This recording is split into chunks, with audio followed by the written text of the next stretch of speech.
ఇంతటి గొప్ప అవకాశాన్ని కల్పించిన మన కర్తవ్య దేవునికి ప్రభు అయిన యేసుక్రీస్తు వారి పేరట కృతజ్ఞతాస్తుతులు చెల్లించుకుంటూ తండ్రి అయిన దేవుణ్ణి ఆరాధించడానికి చేరి వచ్చిన ప్రియ సహోదరులకు అందరికీ మన రక్షకుడైన యేసుక్రీస్తు వారి పేరట నా హృదయపూర్వక ఉన్నాను.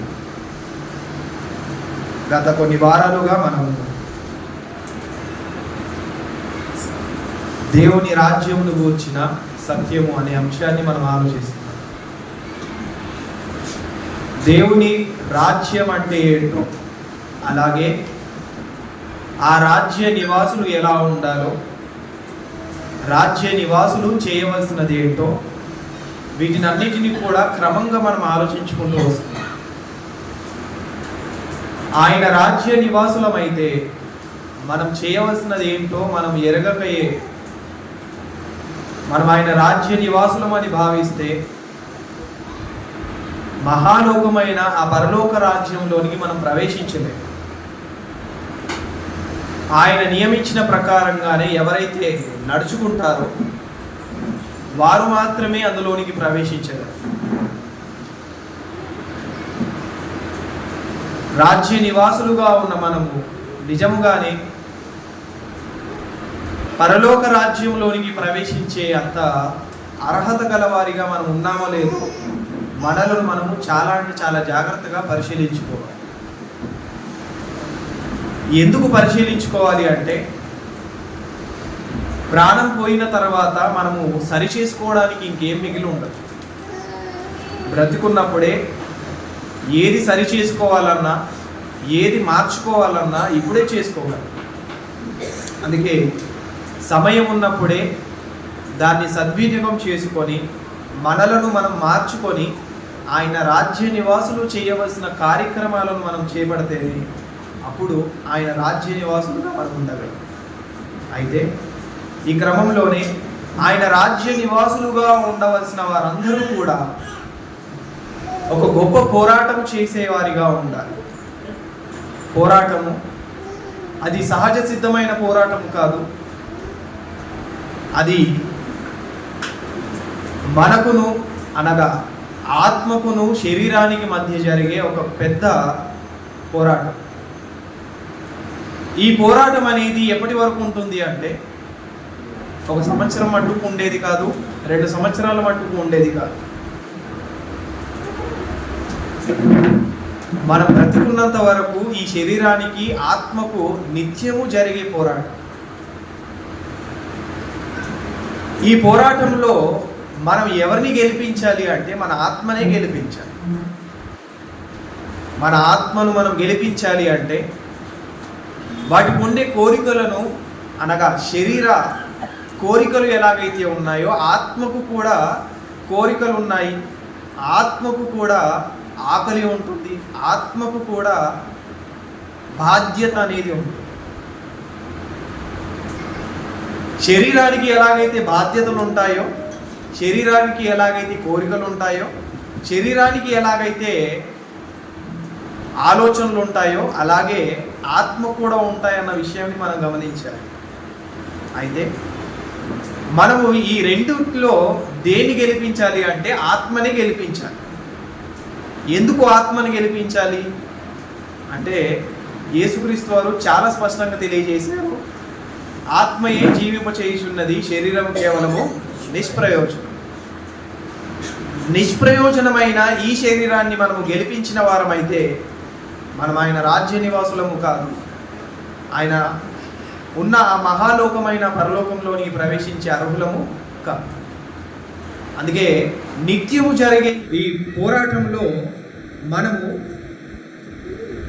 ఏ విధమైన ఆలోచన కలిగి ఉండాలో, ఏ విధమైన ప్రవర్తన కలిగి ఉండాలో వాటిన్నిటిని కూడా గ్రంథంలో వ్రాయించి పెట్టాడు. కిందటి భాగంలో మనం ఆలోచించాము, పోరాటం అనేది శరీరానికి ఉంటుంది, ఆ శరీరానికి కలిగే కోరికల వలన మనకు పోరాటం అనేది జరుగుతుంది. యాకోబు గారు రాసిన పత్రిక 4వ అధ్యాయం 1వ వచనం నుండి మనం ఆలోచిస్తే, మీలో యుద్ధములను పోరాటములను దేని నుండి కలుగుచున్నవి? మీ అవయవములలో పోరాడు మీ భోగోచ్ఛల వల్లనే కదండి. ఇక్కడ ఏమంటున్నాడు? భోగేచ్ఛ, మనకు కలిగే ఈ కోరికలు ఏవైతే ఉన్నాయో వాటి వలనే పోరాటం అనేది మొదలవుతుంది. కోరిక లేదనుకోండి గొడవ ఉంటుందా? కోరిక లేదనుకోండి సమస్య ఉంటుందా? కోరిక లేని వారు ప్రశాంతంగా ఉంటారు, కోరుకున్న వారే యుద్ధానికి దిగుతారు. ఫర్ ఎగ్జాంపుల్, ఇద్దరు పిల్లలు ఉన్నారనుకోండి, ఆ ఇద్దరు పిల్లలకు ఒకే వస్తువు కావాలి. ఇప్పుడు అక్కడ జరిగేది ఏంటి? ఓ యుద్ధం జరుగుతుంది. అయితే వాడైనా కొట్టాలి, వీడైనా కొట్టాలి, ఏదో ఒకటి జరగాలి. నాకు ఇద్దరు కూతుర్లు ఉన్నారు. పెద్దది ఏది కోరుకుంటే చిన్నది అది కోరుకుంటుంది. అది ఇచ్చేంత వరకు చిన్నది వదలదు. అది అక్కడ పెద్ద యుద్ధం జరుగుతుంది. ఆ యుద్ధ పోరాటంలో జడ్జిమెంట్ లాగా మాకు భార్య వీరి ముగ్గురిని చూసి నేను ఉంటాను. వారి మధ్య జరిగే ఆ సంఘర్షణ ఎంత దూరానికి వెళ్తుంది అంటే నేను నా భార్యను తిట్టి అంతవరకు వెళ్తాను. ఎందుకంటే పోరాటం వారి మధ్య ఉంది, ఒక వస్తువు కొరకు. కారణం ఏంటంటే కోరిక, ఆశ. నాకు కావాలంటే నాకు కావాలి అనే ఆ కోరిక, అది ఎప్పుడైతే మనలో పుడుతుందో అది ఆటోమేటిక్గా ఏం చేస్తుందంటే ఒక గొప్ప గొడవను సృష్టిస్తుంది. అవి మన కోరికలు, మన శరీరానికి ఉండే కోరిక. మన శరీరం ఏదైతే కోరుకుంటుందో అది ఎలాగైనా చేయాలి, సాధించాలి అనొక ఆ తపన ఏదైతే ఉంటుందో అది ఏం చేస్తుంది అంటే పోరాటానికి దిగిస్తుంది. శరీరానికి ఆత్మకు మధ్య జరిగే ఈ పోరాటము ఏ విధమైన పోరాటం అంటే శరీరము చేయాలి అనుకుంటుంది, ఆత్మ వద్దంటుంది. ఏ సమయంలో అయితే ఆత్మ చేయాలి అనుకుంటుందో శరీరం ఆ సమయంలో వద్దంటుంది. ఈ పోరాటము దేని వలన జరుగుతుంది అంటే మనకున్న ఈ శరీర కోరికలు ఉన్నాయే, ఈ అవయవాలకున్న కోరికలు ఉన్నాయే, అవి ఎప్పుడైతే మనం యాక్టివ్ చేస్తామో అప్పుడు పోరాటం అనేది మొదలవుతుంది. అయితే ఈ పోరాటంలో మనం ఎలా గెలవాలో, ఏ విధంగా గెలవాలో అనేది ఆ స్పృహ మనకుంటే ఆటోమేటిక్గా మనం ఆత్మనే గెలిపిస్తాం. యేసుక్రీస్తు వారికి కూడా తన శరీరానికి కలిగింది ఎంతో పోరాటం. తన శరీరం వలన తన ఆత్మకు ఎంతో పెద్ద పోరాటం జరిగింది. అయితే ఆ సందర్భంలో యేసుక్రీస్తు వారు ఆత్మనే గెలిపించారే కానీ శరీరాన్ని గెలిపించలేదు. ఇదిగో నువ్వు ఇంత ఆకలిగా ఉన్నావు కదా, ఈ రాళ్ళను రొట్టెలు చేసుకొని తిను అనగానే వెంటనే వెళ్ళిపోయి ఆ రాళ్లను ఆయన రొట్టెలుగా చేసుకొని నేను ఎంత గొప్పవాడిను అని నిరూపించుకోవడానికి వెళ్ళలేదు. ఆయన ఆ సమయంలో ఆయన యుక్తిగా ఆలోచించాడు, వివేచనగా ఆలోచించి ఆత్మకు మాత్రమే ఆయన సపోర్ట్ చేసి ఆత్మ సంబంధమైన ఆలోచన కలిగి ఆత్మను మాత్రమే గెలిపించాడు. అప్పుడు యేసుక్రీస్తు వారు చెప్పిన మాట ఏంటంటే మనుషులు రొట్టె వలన కాదు కానీ దేవుని మాట వలన జీవింపగలరు. జీవం అనేది రొట్టెలో లేదు, దేవుని మాటల్లో ఉంది అన్న విషయాన్ని ఆయన అక్కడ తెలియజేశారు. అపవాది అక్కడ ప్రతిసారి ఏదో ఒక కోరికను రేపుతూనే ఉంది, కానీ యేసుక్రీస్తు వారు దానికి అవకాశం ఇచ్చిన వాడు కాదు, వాటిని జయించాడు ఆయన.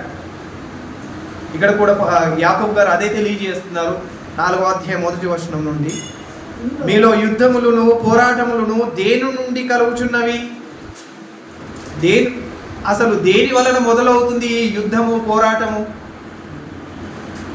మనం ఒక ఆత్మగా ఉండిపోతే మనకి ఏదైనా శోధన కలుగుతుందా?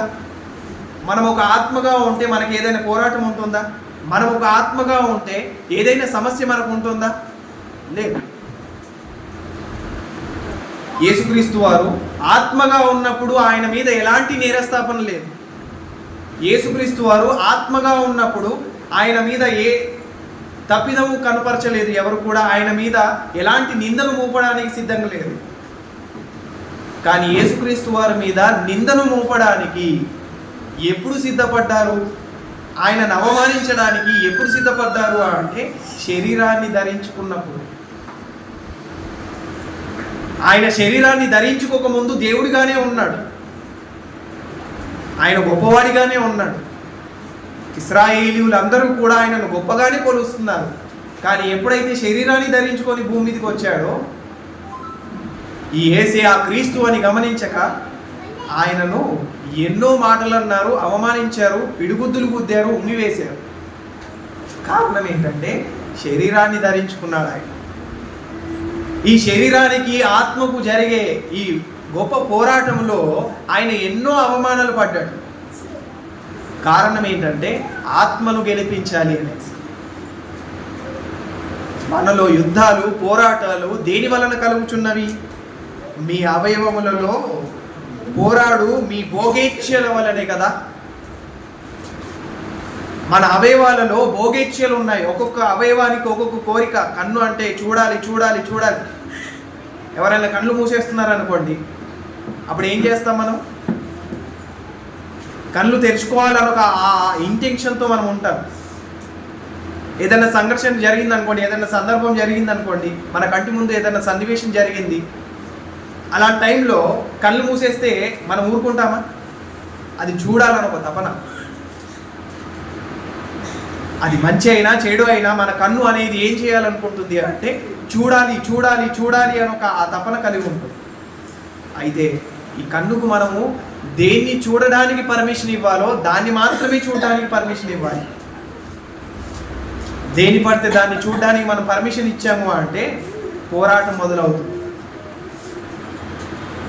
మనమే ప్రారంభిస్తాం. మనం ఆత్మ సంబంధమైన వారిగా ఉన్నామనుకోండి, అప్పుడు మనకి ఎలాంటి గొడవ ఉండదు. ఏ గొడవ ఉంటుంది అంటే ఇతరుల వలన మనకు గొడవ ఉంటుంది, కానీ మన శరీరం వలన, మన అవయవాల వలన మనకు గొడవ ఉండదు. కానీ ఇతరుల వలన మనకు వచ్చే గొడవను పక్కన పెడితే కాసేపు అసలు పోరాటం మన శరీరం వల్లనే ఉంది అన్న విషయాన్ని గమనించాలి. ఇది ఎప్పుడైతే గమనిస్తామో అప్పుడు ఆటోమేటిక్గా ఎదుటివారి నుండి మనకు పోరాటం అనేది ప్రారంభమవుతుంది. అపవాది అనేవాడు ఎలాంటి వాడు అంటే మొదట మనల్ని టార్గెట్ చేస్తాడు. మనం పర్ఫెక్ట్గా ఉన్నాం అనుకోండి, వేరే వారి నుండి ట్రై చేస్తాడు. వేరే వారి నుండి కూడా అవ్వలేదు అనుకోండి, దురాత్మల వలన ట్రై చేస్తాడు. దురాత్మల వలన కూడా కాలేదనుకోండి, డైరెక్ట్గా వాడే దిగుతాడు. యేసుక్రీస్తు వారి విషయంలో అదే జరిగింది. తన శరీరానికి ఉండే ఆ కోరికలను ఆయన వాడు రేపాలనుకున్నాడు, కానీ కంట్రోల్ చేసుకున్నాడు ఆయన. దురాత్మలు ఆయన దగ్గరికి రాలేదు, డైరెక్ట్గా అపవాదే వాడి దగ్గరకు వచ్చాడు. క్షమించండి, యేసుక్రీస్తు వారి దగ్గరకు వచ్చాడు. డైరెక్ట్గా వాడే రావడానికి గల కారణం ఏంటంటే ఆయనతో గెలవడము వీరందరితో కాని పని. నేను దిగితేనే కానీ అక్కడ ఎలాంటి కార్యము జరగదు, ఎలాంటి మార్పు కనిపించదు అన్న ఒక ఆలోచనతో డైరెక్ట్గా వాడే వచ్చాడు. అపవాది కూడా డైరెక్ట్గా మన దగ్గరికి రాడు, ఫస్ట్ మన శరీర అవయవాల నుండి ప్రారంభమవుతాడు వాడు. అలా ప్రారంభిస్తూ మనం దాన్ని కంట్రోల్ చేసుకున్నాము అంటే ఎదుటి వారి వలన మనకు శోధన కలిగేలా చేస్తాడు. ఎదుటి వారి వలన కూడా మనం కంట్రోల్గా ఉన్నామంటే దురాత్మల వల్ల మనకు ఆ శోధన ప్రారంభిస్తాడు. అప్పుడు కూడా మనం కంట్రోల్గా ఉన్నామంటే వాడే దిగుతాడు. వాడితోనే పోరాటం చేసే అంత గొప్పవారిగా మనం ఉండాలి అనేది తండ్రి కోరిక. డైరెక్ట్గా వాడితోనే డీలింగ్ అనేది ఉండాలి అనేసి, వాడితోనే మనం గొడవ పడాలి, వాడితోనే పోరాడాలి, వాడితో గెలవాలి అనేది తండ్రి అయిన దేవుని కోరిక. అంతవరకు మనం వెళ్ళాలి అంటే ఫస్ట్ మన అవయవాలలో ఉన్న కోరికను మనం అణచివేసుకోవాలి. ఈ భోగేచ్ఛలు ఏవైతే ఉన్నాయో, ఈ భోగంలో ఉన్న ఆ కోరికలు ఏవైతే ఉన్నాయో వాటిని ఎప్పుడైతే అణచివేసుకుంటామో ఫర్దర్గా ఆ తర్వాత వేరే పోరాటాలు మనకు వస్తాయి. వాస్తవానికి మనకున్న పోరాటము ఈ శరీరాలతో కాదు. మన శరీరాన్ని మనం కంట్రోల్ చేసుకున్నాం అనుకోండి, అప్పుడు శరీరాలతో ఉండదు మనకు పోరాటం, ఎక్స్ట్రీమ్ లెవెల్లో ఉంటుంది. అది కనిపించని యుద్ధం, ఇంకా కనిపించని ఒక గొప్ప యుద్ధం జరుగుతుంది. దాని గురించి ఎఫెసీయులకు రాసిన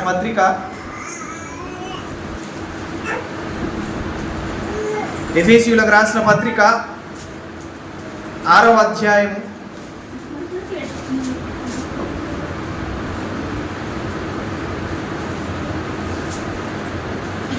11వ వచనం నుండి చదువుతాం. మీరు అపవాది తంత్రములను ఎదిరించుటకు శక్తిమంతులగునట్లు దేవుడిచ్చు సర్వాంగ కవచమును ధరించుకొనుడి. ఎలనగా మనము పోరాడునది శరీరులతో కాదు గాని ప్రధానులతోనూ అధికారులతోనూ ప్రస్తుత అంధకార సంబంధములకు లోకనాథులతోనూ ఆకాశ మండలమందున్న దురాత్మల సమూహములతోనూ పోరాడుచున్నాము. ఎవరితో పోరాడుతున్నామంట? మనకుండే పోరాటం, మన శరీర అవయవాలను మనం ఎప్పుడైతే కంట్రోల్ చేసుకున్నామో అప్పుడు వేరే వారి నుండి మనకు పోరాటం మొదలవుతుంది. మనం పర్ఫెక్ట్గా ఉన్నాం అనుకోండి, మనం నీతిగా ఉంటే అనీతిమంతుడిగా ఉన్నవాడు మనల్ని ఓరుస్తాడా? మనల్ని ఊరికేనే ఉండనివాడు. ఎలాగైనా అణిచివేయాలి, ఎలాగైనా త్రొక్కేయాలి అనే ఒక ఆలోచనతో ఉంటాడు. వారి వలన కూడా మనము సహించుకున్నాము అంటే అప్పుడు మొదలయ్యేది దురాత్మల సమూహం వచ్చేస్తుంది. మన పోరాటము ఆ విధమైన పోరాటం. మనం పోరాడే ఆ స్టేజ్లో క్రమముగా మనం ఎదిగేవారిగా ఉండాలి. మనం ఎలాగైతే దశల వారీగా ఎదుగుతామో అలాగే పోరాడే విషయంలో కూడా దశల వారీగా ఎదిగేవారిగా ఉండాలి. అప్పుడు మనము ఏదైతే సంపాదించుకోవాలో అది సంపాదించుకోవడానికి అర్హతను సంపాదించుకుంటాం. మనకున్న ఈ పోరాటము అది సహజ సిద్ధమైనది కాదు, అది చాలా గొప్ప పోరాటం. మహాలోకమైన ఆ పరలోకానికి మనము చేరుకోవాలి అంటే, అందులోనికి ప్రవేశించాలి అంటే ఈ పోరాటంలో గెలవక తప్పదు.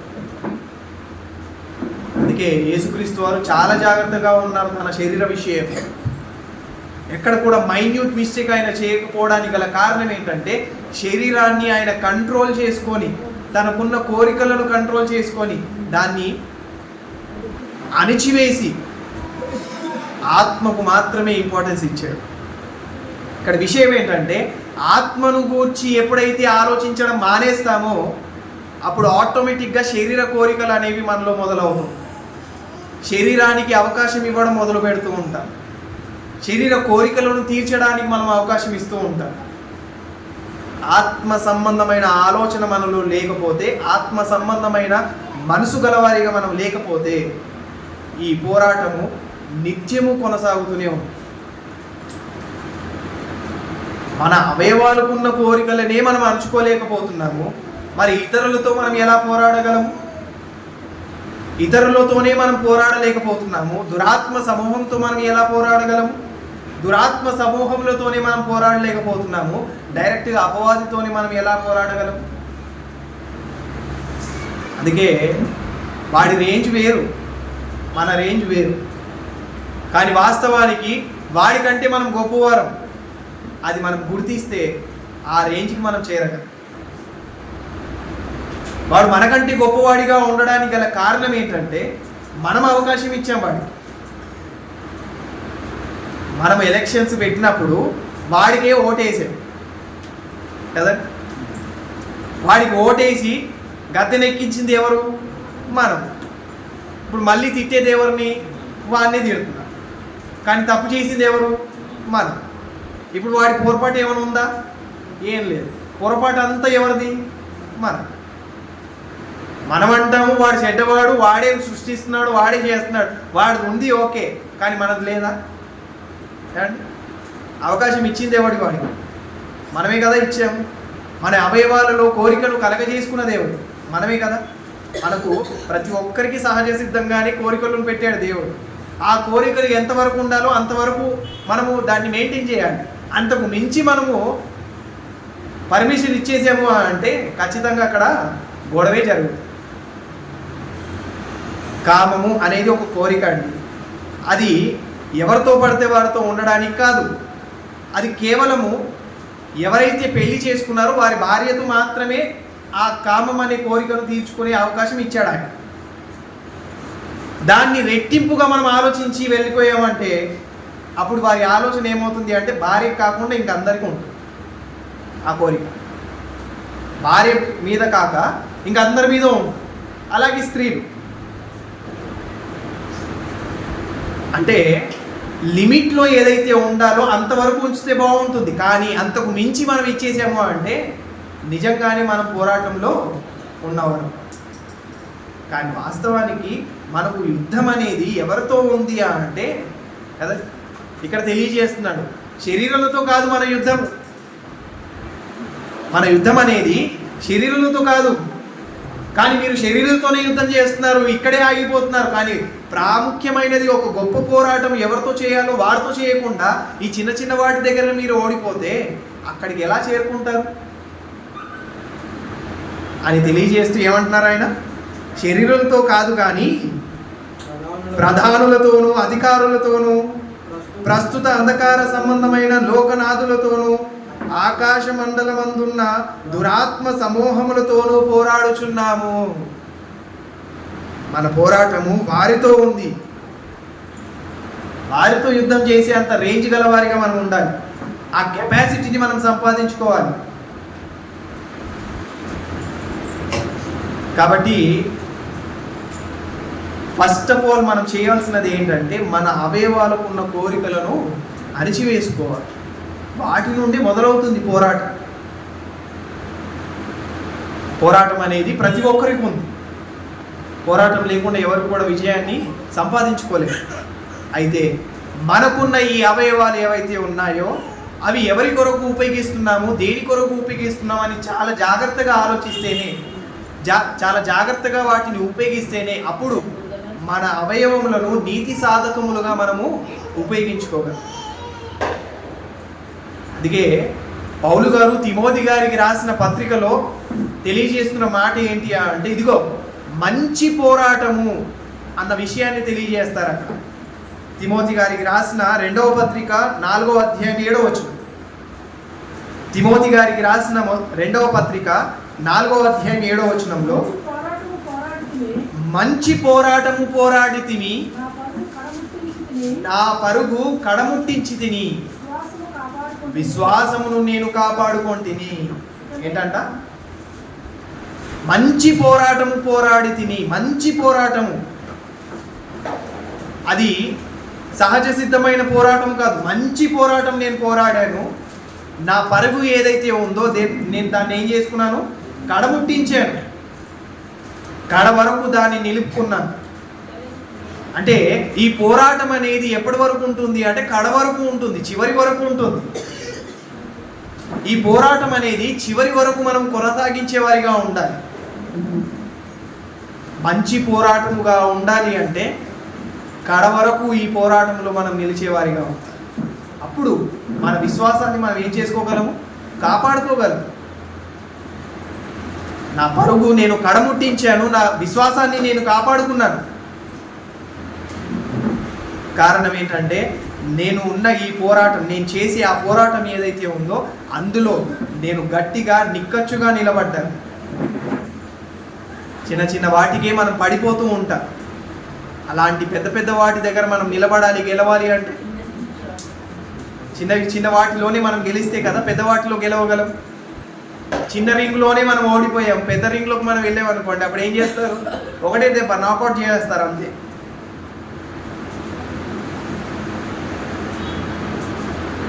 వరల్డ్ వైడ్గా జరిగే క్రికెట్ గల్లీలో ఆడుకున్నంత వరకు మనం ఉన్నామంటే అంతవరకు బాగుంటుంది. ఇప్పుడు గల్లీలో ఆడుకునే వాడిని తీసుకొని వెళ్ళి పెద్ద స్టేడియంలో పెట్టామనుకోండి, వాడు ఏం ఆడతాడు? అక్కడ గెలవగలడా? లేదు. ఎందుకు? ఆ కెపాసిటీ లేదు. అక్కడ ఆడేవారు అందరూ కూడా అనుభవం గలవారు, ఎక్స్పీరియన్స్ పర్సన్స్ ఉంటారు. వారిని గెలవాలి అంటే నీకు కూడా అదే ఎక్స్పీరియన్స్ ఉండాలి. యాజ్ ఇట్ ఈజ్ అలాగే మనము కూడా ఈ యుద్ధ పోరాటంలో గెలవాలి అంటే స్టెప్ బై స్టెప్ మనకు ఎదురయ్యే ప్రతీది కూడా గెలుచుకుంటూ వెళ్తేనే పెద్ద విజయాన్ని మనం సాధించుకోగలం. అంతవరకు చేరుకోవాలి అంటే మనం క్రమముగా అన్నిటినీ చాలా జాగ్రత్తగా ఆలోచిస్తూ ప్రయాణం చేయాలి. అందుకే ఇక్కడ పౌలు గారు ఏమంటున్నారంటే, నేను మంచి పోరాటము పోరాడి తిని, నా పరుగు కడముట్టించి. అసలు మనం పరుగు మొదలు పెట్టామా? ఇక్కడ మనల్ని మనం ప్రశ్నించుకోవాల్సినది ఏంటంటే, మన పరుగు మనం మొదలు పెట్టామా? దేవుళ్ళో మనకు ఉండవలసిన పరుగు ఏదైతే ఉందో ఆ పరుగునే మొదలు పెట్టకుండా మంచి పోరాటం ఎలా చేయగలం? మన విశ్వాసాన్ని మనం ఎలా కాపాడుకోగలం? ఆ పోరాటంను మనం మొదలు పెడితే కదా అప్పుడు దాన్ని కడముట్టించే అవకాశాన్ని సంపాదించుకుంటాం. ఆరంభించని మనము కడముట్టించే అవకాశము ఉండదు. కడముట్టించిన వారు మాత్రమే నిత్యత్వంలోనికి చేరే అవకాశాన్ని సంపాదించుకుంటారు. వారు మాత్రమే ఏవైతే బహుమానాలను సంపాదించుకోవాలో పొందుకోవాలో వారు మాత్రమే పొందుకుంటారు. అవి అందరికీ ఇవ్వబడేవి కాదు. మంచి పోరాటం చేసిన వారికి మాత్రమే ఇవ్వబడేది. అది కూడా విశ్వాస సంబంధమైన పోరాటం. తిమోతి గారికి రాసిన మొదటి పత్రికలోనే తెలియజేస్తారు. తిమోతి గారికి రాసిన మొదటి పత్రిక 6వ అధ్యాయం 12వ వచనంలో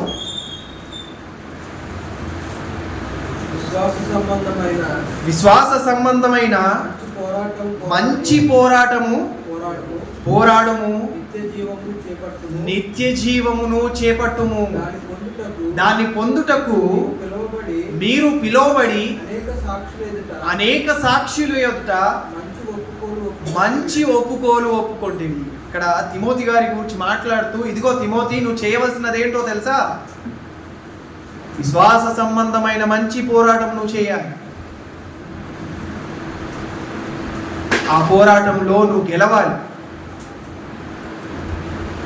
గెలవాలి అంటే పోరాటంలో నువ్వు నిలబడాలి. నిలబడితేనే నీకు పోరాటం గెలుపు ఉంటుంది. ఎప్పుడైతే నువ్వు గెలుస్తావో అప్పుడు నిత్య జీవమును నువ్వు సంపాదించుకుంటావు. అంటే నిత్యము ఉండే ఆ లోకంలో మనం నిత్యము జీవించే వారిగా ఉండాలి అంటే ఈ ప్రస్తుత కాలంలో భూమి మీద ఉన్నప్పుడు మనం ఏం చేయాలి? పోరాటం చేయాలి.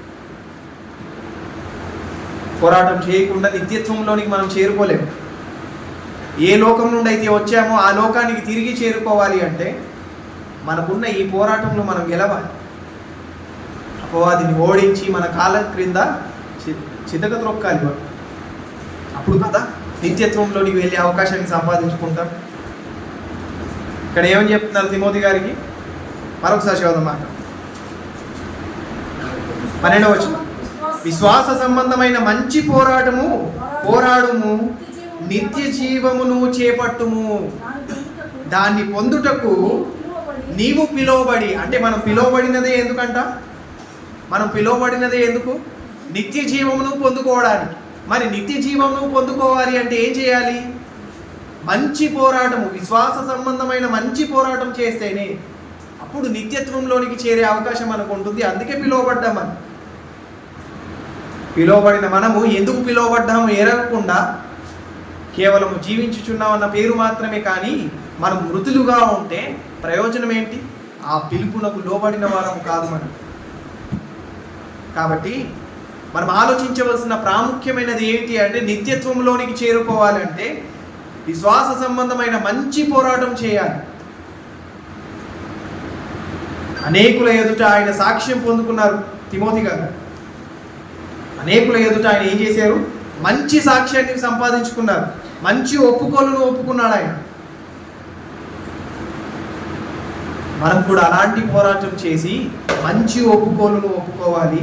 యేసుక్రీస్తు వారు మన పేరును తండ్రి అయిన దేవుని ఎదుట ఒప్పుకునేలా మన పోరాటం ఉండాలి. అప్పుడు కదా నిత్యత్వంలోనికి వెళ్ళగలం. అప్పుడు కదా మనం విజయాన్ని సాధించుకున్న వారిగా ఉంటాం. ప్రకటన గ్రంథంలో అదే కదా చెప్తారు ఆయన 3వ అధ్యాయం. ప్రకటన గ్రంథం 3వ అధ్యాయం. ప్రకటన గ్రంథం 3వ అధ్యాయం 5వ వచనం, జయించువాడు అలాగున తెల్లని వస్త్రము ధరించుకొని జీవ గ్రంథములో నుండి అతని పేరు ఎంత మాత్రమును తుడిపి పెట్టక నా తండ్రి ఎదుట ఆయన దూతల ఎదుటను అతని పేరును ఒప్పుకొందును. మంచి ఒప్పుకోలు మనం సంపాదించుకుంటే మనం విజయాన్ని సాధించుకుంటాము. మనం విజయాన్ని సాధించుకుంటే తెల్లని వస్త్రాలను ధరించుకుంటాము. తెల్లని వస్త్రాలు ధరించుకున్న మనము ఆ గ్రంథంలో మన పేరు రాయించుకుంటాము. ఆ గ్రంథంలో నుండి మన పేరు ఎంత మాత్రం కూడా తుడిచిపెట్టబడదు. అప్పుడు యేసుక్రీస్తు వారు తెలియజేస్తున్న మాట ఏంటంటే, ఇదిగో నా తండ్రి ఎదుటను ఆయన దూతల ఎదుటను అతని పేరు నేను ఏం చేస్తాను? ఒప్పుకుంటాను. మన భూమి మీద ఉన్నప్పుడే మంచి ఒప్పుకోలు ఒప్పుకుంటేనే అక్కడ యేసుక్రీస్తు వారు మన పేరును ఒప్పుకుంటారు. ఇక్కడ మంచి ఒప్పుకోలు మనము పొందుకోకుండా అక్కడ మన పేరును ఒప్పుకోవాలి అంటే ఎలా కుదురుతుంది? అందుకే దేవుని రాజ్యముగా ఉన్న క్రీస్తు సంఘంలో ఉన్నప్పుడే మంచి ఒప్పుకోలను మనం ఒప్పుకోవాలి. ఆ మంచి సాక్ష్యాన్ని మనం సంపాదించుకోవాలి. అప్పుడు తర్వాత ఉన్న రాజ్యం ఉందే, పరలోక రాజ్యము.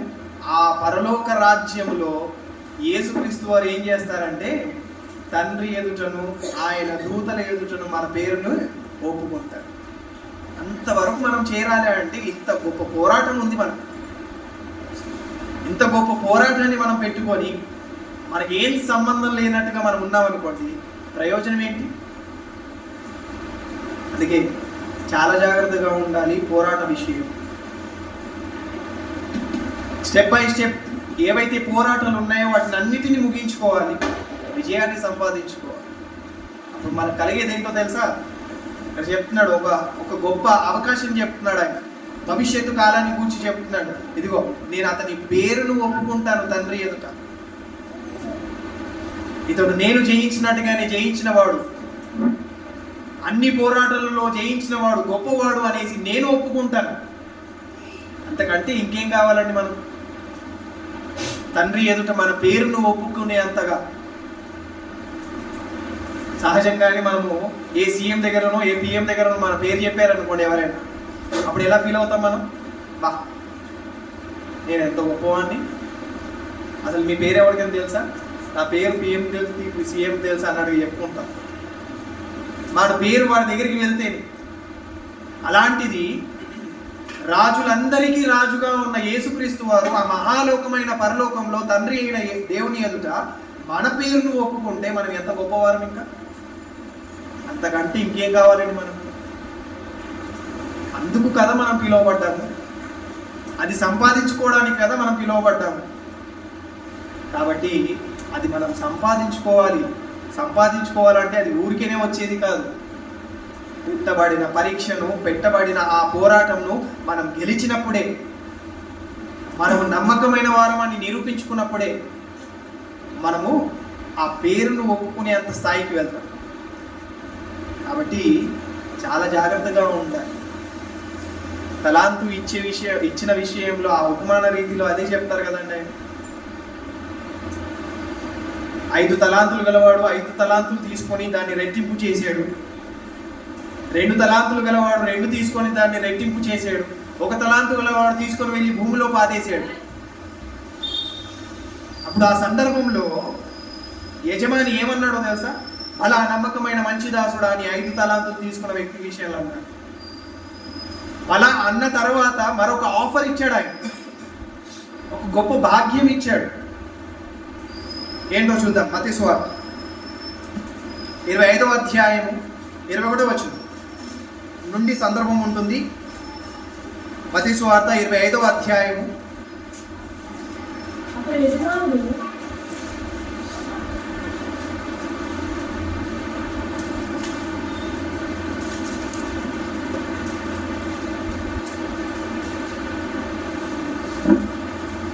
వచనం చదువుదాం. రైట్.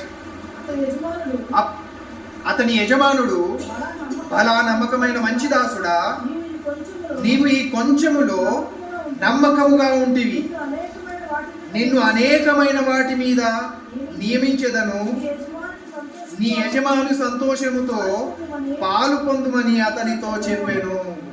ఏం ఆఫర్ ఇచ్చాడు ఆయన? అలా నమ్మకమైన మంచి దాసుడా అని సర్టిఫికెట్ ఇచ్చాడు. సర్టిఫికెట్ ఇచ్చేసి వదిలేసాడా? లేదు.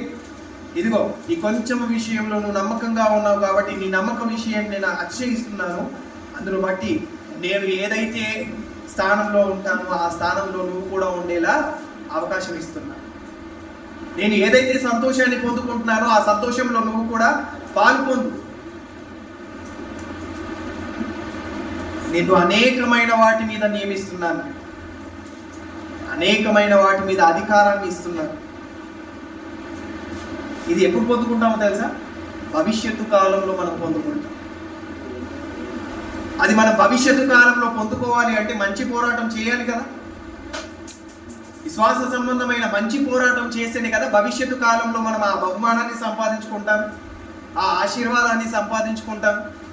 చెప్తారు 34వ వచనంలో, క్షమించండి 23వ వచనం.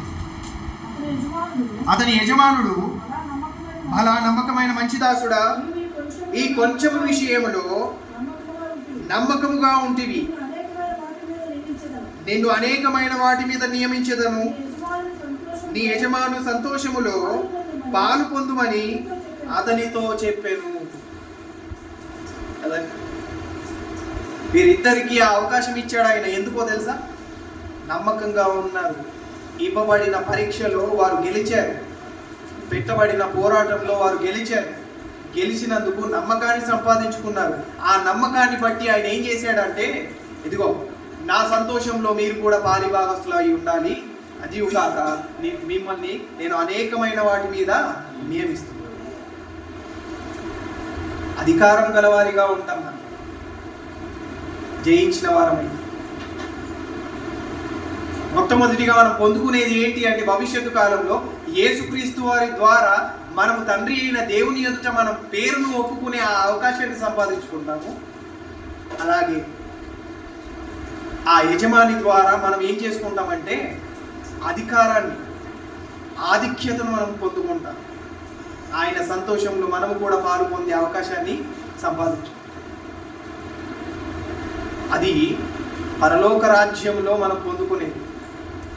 ప్రస్తుత కాలంలో మనం ఏం చేయకపోతే పరలోక రాజ్యంలో అది పొందుకునే అవకాశం మనకు ఉంటుంది. కాబట్టి జాగ్రత్త పడదాం.